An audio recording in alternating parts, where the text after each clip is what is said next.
Друзья, в Святой Библии есть очень сильное высказывание: «Дом надменных разорит Господь». Все было напрасно.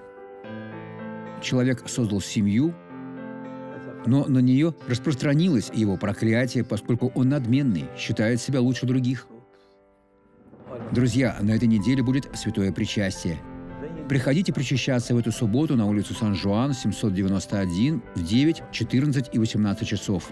В центре Сан-Паулу, на углу улицы Тимбирос, в 150 метрах от метро «Республика». А в воскресенье будет 7 служений: в 7, 9 и 11 со мной, а с пастором Жами в 14, 16, 18 и 20 часов.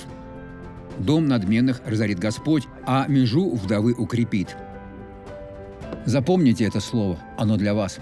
А теперь посмотрим свидетельство. 3 года назад меня ограбили возле моего дома. Грабитель дернул меня за руку и вывихнул мне плечо. Этой ночью я не могла уснуть из-за сильной боли, но она прошла. Докуда вы слава поднимали Богу. руку? Бывали дни, я не могла поднять Теперь даже поднимите до сюда. обе. Смотрите, друзья, наш Бог прекрасен, друзья. Теперь помолимся. Отец, это серьезно.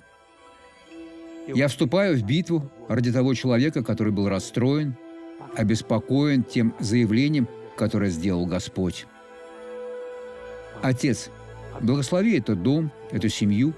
Этот человек хочет исправиться. Все зло обличено во имя Иисуса.